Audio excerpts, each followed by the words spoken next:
Support WrestleTalk! Give us a subscribe. We've done our best wrestlers. It's now time for the best matches of 2024. I am Luco and DAD. This is Tempest. I put a hat on. This is Oli Davis. Jam that Christmas. And we are here for the WrestleTalk Podcast, the annual WrestleTalk Podcast End of Year Awards. This is how our End of Year Awards work. We each have a form that we fill out where we give our top 5 matches of the year, and that form goes out to us here, the on-screen talent. It goes out to WrestleTalk.com writers. It goes out to our Patreon backers. It goes out to our moderating team and members of the extended WrestleTalk family. They all get their nominations to me. I add them all up, and that gives us a very big top 10 matches of the year. Totally objective. Yes. That we're going to disagree with. Well, that's it. It's open for debate. This is why I think this is a much more fun way to do it, because you get so many different opinions being funneled into one sheet. So you get, spoilers for our wrestlers one, if you haven't watched that yesterday, ends up with Joe Hendry making it into the top 10. So let's see what makes it into the top 10 matches this year. This is our 5th year of doing this. Previous winners, 2020, the Young Bucks versus Kenny Omega and Hangman Page at AEW Revolution. What a match. Favorite match of all time. 2021 was the Young Bucks versus the Lucha Bros from AEW All Out. Was it really? It was. So Bucks are back-to-back winners. I was there for both of those matches. But they Lucky never feature on the best wrestlers list, do they? Tag teams failed slip to. through. Yeah, we need to have another one of the best 5 tag teams. So Fraxium could have won this year. Oh my god, that's so good. In 2022, it was Gunther versus Sheamus from Clash of the Castle. Yeah. And then last year's winner was Kenny Omega versus Will Ospreay from Wrestle Kingdom 17. Yeah. This, I would say, looking... there's probably back-to-backs Well, again for the best wrestler. I would hedge your bets on that one. Okay. Because I would say that unlike best wrestler, best pay-per-view, and worst matches, I would say had very definitive... There was a runner, like early runner, and they pretty much stayed at the top the entire time. Best match flicked between 3 different matches. Wow. Between sort of like taking the number 1 spot. I'm very curious. It was more contentious than I thought it was going to be. But I think that shows how what a great year we have had for wrestling in 2024. It's been a great year. So should we just put a bet on how many Will Ospreay matches feature here? Ooh, that's a good question. I'm going to go with 4. I'm going to go with 5. I'm not going to make a bet. I know the answer. It's in front of me. So here are the matches that just missed out on the top 10 spot. Gabe Kidd versus Hanare from Road to New Beginnings. Actually, shout out to whoever voted for that, because you're right. He got 1 vote, so yeah, that was one person who voted for it. Chris Statlander versus Willow Nightingale from AEW All Out. I love that match. Fantastic. And then Will Ospreay versus Kyle Fletcher from Full Gear. Got 1 top-level nomination. Okay, that didn't make it in. Nope. Will Ospreay versus Pac from All Out. Got 2 votes, one of which was top-level, but did not make it into the top 10. And Will Ospreay versus Swerve Strickland from Forbidden Door. What? Did not make it into the top 10. It got 5 votes and 9 points. That's insane. Wow. I better see 10 fucking great matches, because what? Now, I think Will might be a victim of his own brilliance. There's so many Will Ospreays to vote for, you might not vote for so many of them. I'm going to give a slight spoiler. The same thing is going to happen in next episode, our worst matches. That's all I'll say for now, but that's a little hook and tease for the People worst have been matches. voting Will Ospreay as the worst. No, but that was 3 Will Ospreay matches not making it into the top 10 there. But at number 10, with 9 points, which was the same as Swerve Strickland, but one of them was top level across the 3 nominations that it got, was Will Ospreay versus MJF from All In. Oh, not the hour-long match. Not the hour-long match. That got no nominations. I think that's the better match. I am perplexed. I agree. I think it is the better match, but I think it's the grander stage of All In, I guess. And it's, he gets the big win there as well. But all the confetti's caught in the scaffolding for the whole thing. I can't concentrate. I was distracted by that. I also couldn't see what the hell was going on where we were. Yeah, but they didn't have the screens on our sides. Yeah. But when it was very tight between this and the Swerve match, And it is only because this got the top level nomination is what pushes it above the Swerve Strickland one. But for my money, I think the Swerve match was better than this one. I think it's significantly better. And I think this match is fantastic. I thought this was one of the best matches that I've ever seen live. It was one of the best matches of All In. We might see another one on this list shortly, although I don't know anything about this list, it seems. But this was just such a good way to cap off what was Will Ospreay's story of the summer. You know, they did a lot of different storyline threads that were all paid off here, where MJF is barking at Will Ospreay that anybody can do flips, and then he misses a flip and everything. So there were good ways of paying off the different things that MJF had wrong with Will Ospreay. And then, of course, the big return of Daniel Garcia at the end to reintroduce him to the story and pay off the injury angle they'd done. I think this is a really, really, really great match. I think most of the Will Ospreay matches you have just named were better than it, but that is just my opinion. I think it's the run-up to it as well was so exciting because MJF came over here as the American champion and like did all the stuff with Rev Pro and had the match with Michael, came into our offices as well as our American correspondent. So I think that might be why this has had more attention to it than the hour-long match, because this had like all the pomp and circumstance going into the big pay-per-view, whereas the hour-long was like the first step of that. In at number 9 with 10 points, with 4 nominations, Bayley versus Io Sky from WrestleMania 40, which I loved. Yeah, it was your gripe bomb choice, wasn't it? I thought the match was awesome. It was so good. I really liked the last minute of that match.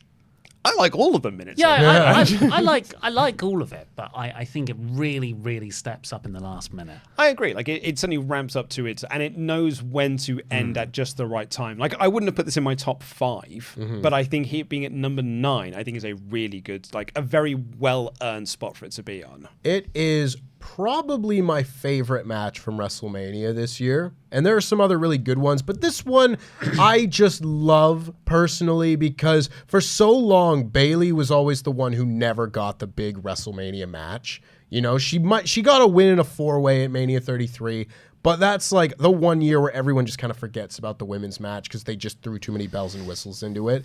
This was her chance to have the big singles match, culmination of a years-long story, and they went out there and had one of the best matches of a very solid WrestleMania. And that just, it makes me feel warm and fuzzy inside that the two wrestlers I really love got to go out there and have a great match together. In at number 8 with 12 points across 4 nominations, Bryan Danielson versus Zack Sabre Jr. Yeah. Oh. This makes me happy because it was like my number 6. It just got hedged out on my long list. So to see it make it on, yeah, it gets me going. Did you vote for this one, Zach? Didn't vote for this one. But it's a great match. I haven't actually seen it. It's if you like your sexy technical wrestling. I know. This will be right up your alley because you loved. I was away. I was were at away. Glastonbury, Yeah, and I just never had the chance to watch it. because you loved the WrestleDream match that they had. This is like a beautiful follow up to it. Tempest and I have actually gone on like length of this because this features in our TLC video as well, and we basically just waxed lyrical for a long time about like, God, this match is so sexy. They had the Wrestle Kingdom match as well, or am I inventing an extra match? No, that's the You Okada are. match. That's the Okada match. They've only had 2. They've only had 2, right? Yeah, and this one was more about like because Danielson pins him in the WrestleDream match. It's like, well, you're not really a technical wrestler, are you? Pinning me with a wrestling move. Yeah. Let's do an actual technical wrestling match. And there's that moment when they're in their heel hooking and slapping each other in the face. It's like actual beautiful intensity between these two. That is why Danielson is the best of all time and why Zack is just one of my favorite guys. Yeah. I mean, I've spoken about it every time this match comes up, but you will not find a more perfect environment to have this match take place in. Because just the idea that the Japanese fans, if you get a rope break, they'd be like, that is a high spot for them. And their WrestleDream crowd and everything was great too, but this is just like, it is the perfect, everything about it. It's a perfect concoction of technical wrestling. In at number 7 with 13 points, 5 votes, one of which was top level, Swerve Strickland versus Hangman Page from All Out. This was in my top 5. Yeah. I think it's a masterpiece of gore. I'd never recoiled so much because it's not just the syringe in the mouth; it's the concrete, like the cinder block, and getting the was it a power bomb onto it, onto the corner of it, or something like that. It was like a vertebreaker. I want to Yeah. say. No, was it that or was? Yeah, I think it was a vertebreaker. That, and it's the chair shot at the end. The fact that the camera like fully pulls back, so it's just like the crowd shots, and then you just see these tiny guys there, and you just hear this walloping sound, and the whole crowd just lose their minds At the start, and I think it's Hangman tries to kill Swerve as the cage is being lowered. Yeah. Great match. And it's like it had a lot to live up to as well, because they had amazing matches the tail end of last year.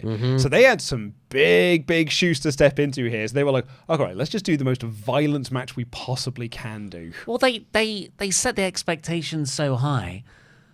Hangman drank Swerve's blood, and then Hangman burnt down his home. And they somehow met and exceeded those expectations. That's it, yeah. That is why this gets so many points, because that would, in many cases, be like a setup to fail of how do you live up to those expectations. But they did. And as we're having this conversation, this has been the blow off of their feud. They've not come back together, and it is Hangman finding some satisfaction at the end of all of this. And for that to be the chapter that you leave it on for a few months, it just gives it this feeling of significance of what you've just seen, which is exactly what a cage match should make you feel like. Do you think this would be higher if matters of taste weren't involved? I was about to make that point, or something similar to that point, which is that I can see why it's not much higher in the list, because I know there were some people who hated this match. They didn't like the other two matches they had either because they were too violent. But this one was like, this has just pushed it too far over the line for me. See, I don't know, because as far as I can remember, their Full Gear match last year placed very high in our list. It did, but that was contentiously high for some people because they were like, it was just too violent. Yeah. I think this year we've just had such brilliant matches that it wasn't in my top 5, but I loved it, you know? And I think there were probably more people like me in that regard who would respect this match entirely, but there are just so many great ones to choose from that maybe it just gets a bit long listed. Could be. In at number 6 with, let me just double check my maths here, 20 points across 7 nominations, it's Will Ospreay versus Konosuke Takeshita from AEW Revolution. Is that 2? That is two two Will Ospreay yes, matches. 2 in the top 10, yes. So he needs to get 4 of the top 5 for me to win. No, because you guessed 5. Oh, I guess 5. So I only need 3 of the top 5. He's definitely getting that. I don't know. I thought the ones that were a bit more likely to be, on this list were left long listed. That being said, there's a lot of them. Josh Alexander's going to swoop in a number 2. Yeah, man. This Takeshita match, it's though. great. But this is Will's debut match as an AEW contracted guy. So when he was coming in, there was a lot of hype and pomp and circumstance about him coming in. He'd wrestled in AEW already, been on TV, done trios matches with Kenny Omega. Wrestled Chris Jericho at All In. Absolutely. So he'd done matches on AEW, but he came in and was like, no, but now he is here. And when they announced it was going to be against Takeshita, I think a lot of people who kind of know how great Takeshita is were like, oh, that's a perfect first choice. It's going to be a good match. It's going to be a good match. It's going to be good. But it was also, what? Don Callis, what? Because Don Callis' whole deal was just like, look, I've got the best wrestlers, so why not put the best wrestlers against the best wrestlers? Yeah. And it's it is a cool idea. And Callis has almost used that as part of his character sway throughout the year, where it's like, well, I gave Tony Khan Will Ospreay versus Konosuke Takeshita, and then I gave him Will Ospreay versus Kyle Fletcher, on the Dynamite following it. So I've now got some real good pull with Tony Khan that I can give him 5-star matches just out of nowhere. This is a bit of a sidebar with it, but I do like how much Don Callis weaves his influence into stories of just when they did the Moxley and Powerhouse Hobbs IWGP title match. He's like, I gave New Japan the Jericho and Omega match years ago, so this is me calling in the favor. It's just an extra level of detail to just explain things a bit more, and I really appreciate that. And like you said, I do think it factors into this match very well from we need a great match to re-debut Will for this audience, so let's put him against one of the best workers that we've got and give them a good enough reason to have that fight. But man, There are only a few times every year that the WrestleTalk office gathers to watch a match at lunch, like the day after it happens. And this was one of them for this year. Every so often, there's just a match that I end up having to watch like 3 times in the space of 24 hours and never get sick of. And this year it was this match. Every time I watch it, I like it more. It is so supremely wrestled. In at number 5, also with 20 points, so the same as the Takeshita match, but with 1 top-level nomination in amongst its 7 votes, Will Ospreay versus Michael Oku from Rev Pro High Stakes. Yeah. I was so pleased. This, obviously, I voted for this match because I was there for it. So and I also not only because I was there for it. It was the greatest match I'd ever seen live until I was then at All In.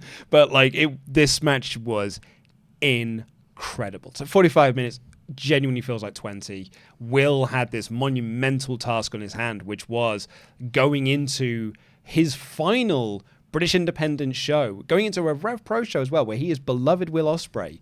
But his whole purpose is to put over Michael Oku as the babyface. So he does everything he can to be the baddie in the match and does it expertly well. This match is brilliant. That makes me so happy that this is still on the list. Yeah. You know, I'm sure if we weren't a British publication, it might have a little bit less sway.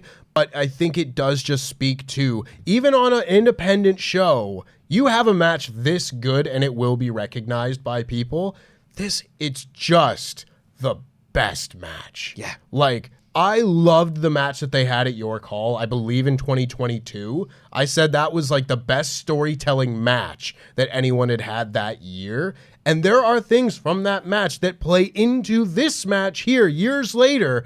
And again, you will not find a bigger effort from someone to make another guy a star than you will in this match. And that includes the Kyle Fletcher match, and that includes the Swerve match.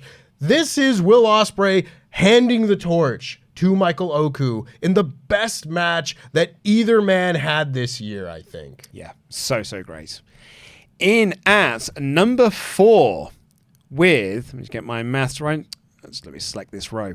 In at number 4 with, we go from 20 points to 50 points. This always seems to happen. Yeah. Isn't it? It's like the 80-20 rule. Well, this is what I would say as well. When I said there was 3 matches, it was actually 4 matches that were in top, really big contention for the top spot here. So at number 4, 50 points across 16 votes. Bryan Danielson versus Swerve Strickland from AEW All In. Yeah. And this is a match I was talking about earlier because I saw Michael Oku and Will Ospreay, and I said to you at Tempest afterwards, it's the greatest match I've ever seen live. Yeah. And then a few months later, I saw Bryan Danielson versus Swerve Strickland. I was like, oh no, that's the best match I've ever seen live. And it really did only last those few months because this was just one of the best live experiences I've ever been a part of. We're in the palm of his hand. Yeah. You couldn't even see what was happening properly. Yeah. Just everyone doing the yes chant along with him. Yeah, singing him Final Countdown. Oh, that was a magical moment. Yeah, genuinely was. You don't get feelings like this very often watching wrestling, you know? And much less often when you're there live. And if you're there live for the great matches, you kind of know what I'm talking about. Because there are matches on this list that I think are absolutely fantastic. If I was in the crowd for Will Ospreay and Konosuke Takeshita, I'd probably regard that as one of the best wrestling live experiences I've ever had. But being there at Wembley Stadium and wanting with all of my heart for Bryan Danielson to win that title and to just be living and dying with a wrestling match, and you want the guy to win, and then he does. That's pro wrestling. Yeah. That is every feeling and emotion that you're supposed to be exuding when watching this art form.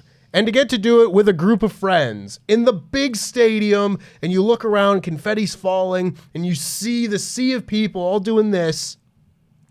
You can't capture that in a bottle, and I wish you could. Because that is just an unmatched feeling. We always say that we weren't there at WrestleMania 30, but I guarantee the people coming out of the Superdome felt the same way that we felt that night. Yeah, it's just a genuinely brilliant moment. What I love about the match as well, I loved it watching it live and then going back and watching it on the broadcast, because then you see all the stuff that we didn't actually get to see while we were there, like the stuff they were doing on the outside, the whole when he looks at his family, I was like, I love you so effing much. His kid crying because like Swerve stomped his face in front of them. All that stuff is so wonderful. But there was a parts during All In when you did think to yourself, there are 30,000 less people here than there were last year. And there's a lot of tarping, sort of around this bit. Did not notice that during that final match. There could have been 20 million people in that building. It felt like that. It was just like, it was every single person was there for one goal. And that goal was to have the best time and sing the final countdown. And they were all united. Yeah. We didn't feel like a load of different separate people in an audience. It felt like one giant organism. Yeah. And whenever I've spoken to wrestlers about psychology, and when they've done arena shows and they compare it to smaller indie shows, that's how they've spoken about psychology. It's how you control a large group of people. I've just never seen it done at such a high level. Yeah. And been in there at the same time. Bryan Danielson's just the master. Certainly is. So that was at number 4, which takes us into our top 3 with 56 points, 15 votes, 5 of which were top level. Roman Reigns versus Cody Rhodes from WrestleMania 40. I think this was my number 2, just because it is sports entertainment. Yeah. We've got, I imagine, Ospreay Danielson on there as number 1. Wait a sec. Do I need 2 more? So far you have had 1, 2, 3 Will Ospreay matches. Is that right? And we've only got 3. We've only got 2 left. Yeah, so it's Will and MJF, Will and Konosuke Takeshita, Will and Michael Oku, and there are only 2 spots left. We'll see. But with those, those are all great in-ring matches, and some of them have very good storylines and character work leading into them. The Cody Roman match, that is the payoff to a year plus of storytelling. Not always being told at that time, but it's at least a year and a bit older. And it has all of the sports entertainment elements that I thought us as a wrestling audience had grown out of. Yeah. We had, this was part of the course back in the Attitude Era. Yeah. But then it was done so badly for 20 years, I didn't like that stuff anymore, and I gravitated more towards the great in-ring wrestling. And I thought, maybe sports entertainment died out in the early noughties. So to see this match and watch it being a really fun experience, it paying off Cody's story, and that little bit inside where it's like, oh no, the last 20 years were Vince's fault, not sports entertainment's fault.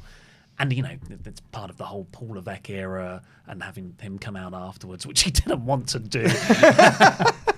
That's all, it all feeds into the same thing. It's a cathartic experience on many different levels. And you hear it like in the people who are doing it. Samantha Irvin's reaction very much went viral following, because she was just in like tears as she was announcing the new WWE champion. And Michael Cole, like his last thing is just like, I love pro wrestling. Like it's a genuine like feeling of like, this is the best feeling you could ever ask for to be in a building for. And it's a really good match as well. Like, there's all the bells and whistles. There's John Cena, there's The Undertaker, there's the Bloodline, there's The Rock, there's James. There's all the run-ins, this and the other. You can make questions about The Undertaker one. Everyone does, because it is well weird. But I think that's all really, really fun. But fundamentally as well, it is just a really good wrestling match as well. I think it's Cody and Roman working together really well. Yeah. I said, I think during the halfway point videos that we did, I don't think this is the best WrestleMania main event, but it is the most WrestleMania main event. If you are going to see a WrestleMania and you want to see just the most wacky sports entertainment, throw every single bit of candy at you. Here, have your cake and eat it too. Have everything you want for Christmas, all in one match. It is this match. And I cannot fault anyone for looking at that and be like, this is the greatest thing I've ever seen. It's Avengers Endgame. Yeah. Here's how great this match is. I think I might have said this on the middle of the year videos as well, is that this match is so great and it's so captivating that a lot of people thought that Jon Moxley was going to show up. Yeah, I did. I never thought of that. When the Shield music came, me and Sal were like, you don't think that You don't think Dean Ambrose is going to be here, do you? Anything is possible. It did feel like in that anything was moment. possible. It was so good. And then when Seth goes like, yeah, of course Dean's not going to come out here. In at number 2, 59 points with 20 votes, 4 of which were top level. CM Punk versus Drew McIntyre at WWE Bad Blood. So we all know what number 1 is. So 4 Will Ospreay matches. What a match this was, though. I love this match with all my heart. Yeah, it's incredible. It's we've already kind of spoken in the Best Wrestlers video about how it revitalized the Hell in a Cell stipulation. But also CM Punk, he needed this because he'd been injured or he'd had the weird AEW stuff. You know, like, when was the last great AEW match he had? I love the Punk Joe match at All In. The dog collar match, probably. Yeah, with so MJF, that was that February. 2.5 years earlier than this. So there was that sort of thought, oh, he's made of glass. He got injured again in the Royal Rumble. Does Punk still have it? He got blown in the Dominic Mysterio match. Yeah, Madison Square Garden. Had that house show match with Dominic Mysterio, and all the reports were he got blown up in the first 8 minutes. So to see him do what I've always thought Punk does best, because he's a bit of a sloppy wrestler, technically at times, but God, the way he tells a story in the match, and that he got to do his beloved sort of bleeding old school 80s style. Yeah, magnificent. Really got to pay homage to 1997, did CM Punk this year. And got to do SummerSlam and then got to do Bad Blood as well. Yeah. I could speak for ages about this match. I've seen people who I respect the opinions of very much say that this is CM Punk's greatest match of all time. I've seen those same people say that this was like a top 5 WWE match of all time. And I keep looking at it and like, I'm waiting for the recency bias to wear off before I'm like, yeah, maybe so. You know, this was just a perfect match. It's perfect. This was absolutely everything that it needed to be, and I could look at every single certain component of it, from the month build and the promos they did leading up to it, to the match itself, to Punk's involvement, to Drew's involvement, to the cage itself, to what it meant for the stipulation and everything. And it's just flawless. Saved a whole step. I'd add the follow-up. Yeah. Keeping both guys off TV for a month plus afterwards. Yeah. Having like Punk just hobbling out Yeah. after all and being like, I need to go home because this has done so much, like not just physical damage, but mental damage of being inside. It like completely revitalized a stip that I thought was dead and buried. And there was no chance you could make a Hell in a Cell feel like a big deal. Yeah. Now, if WWE announce a Hell in a Cell match like next year, I'm like, oh, that's a big deal. Yeah. And it's made me excited then for that stipulation. Even if it's for a pay-per-view called Hell in a Cell, with 3 Hell in a Cell matches. Well, no, I'd quite like for Triple H to put the same focus next on the Elimination Chamber. Yeah. So, like, see if we can try and save that stip now. I completely agree. And I want to go to the point that you had made that CM Punk, while maybe not being the most like polished wrestler in the ring, is such an incredible old school storyteller.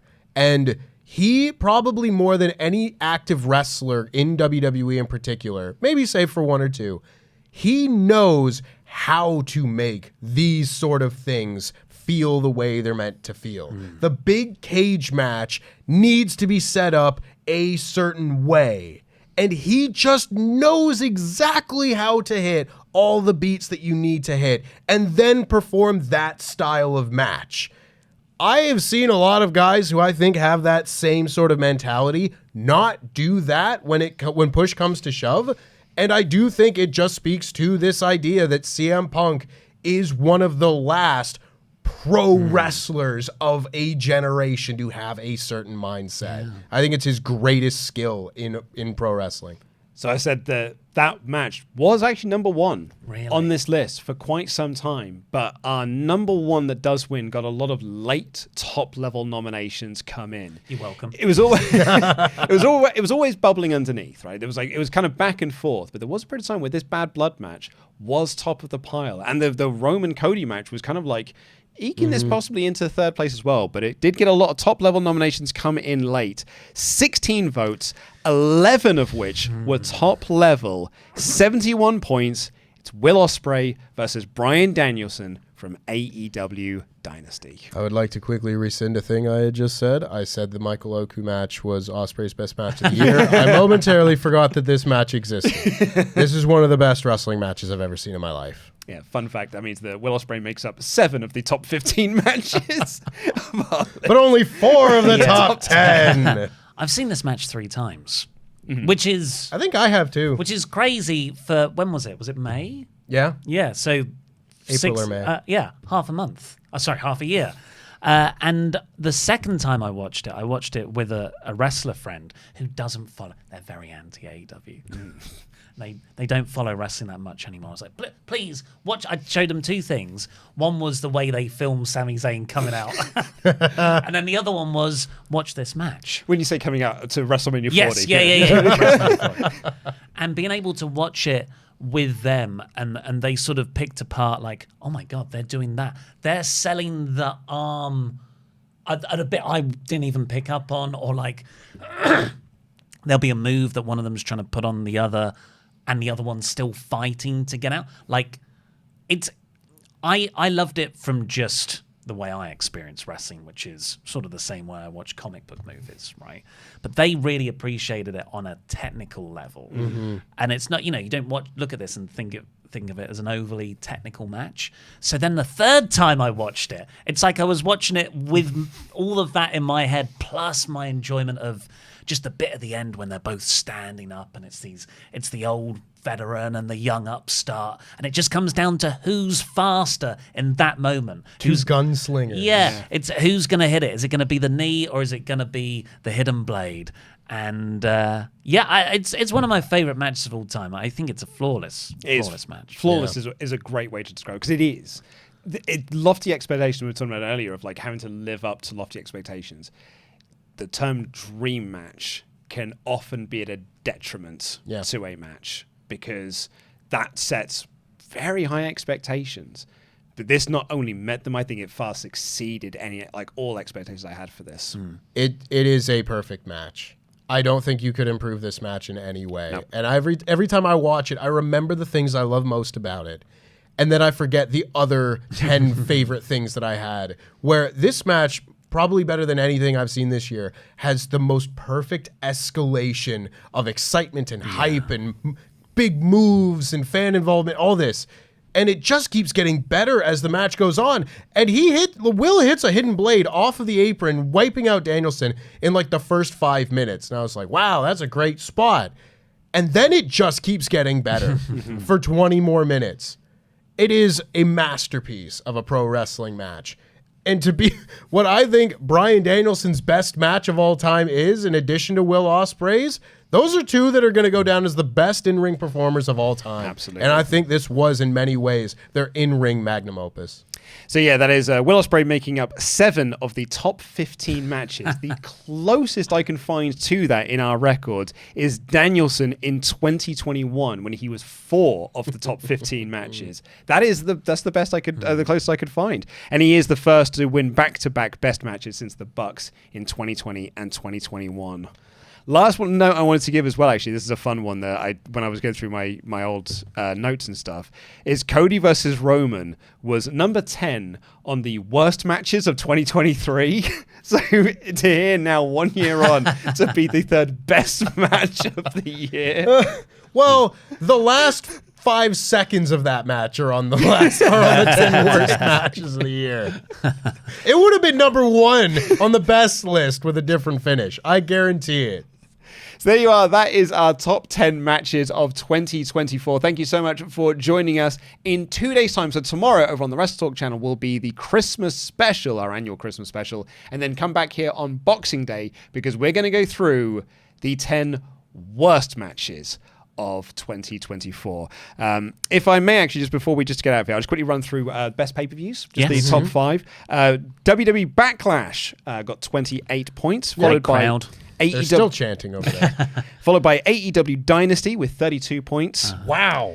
AEW Revolution got 56 points, coming in at 3rd. That Sting retirement was awesome. AEW All In, 67 points, and at number 2, but with 90 points, 23 votes, 11 of which were top level, WrestleMania 40. Yeah. Wow. Yeah, so that's WrestleMania 40, WrestleMania 39 won Best Pay-Per-View last year as well. So that is back-to-back years for WrestleMania. So yes, we'll be back with our worst matches in 2 days' time. So make sure you're subscribed to know when that goes live. Until then, I've been Nico and DAD. That's been Tempest. Goodbye. And that's been Ollie Davis. Merry Christmas. Jam that jam.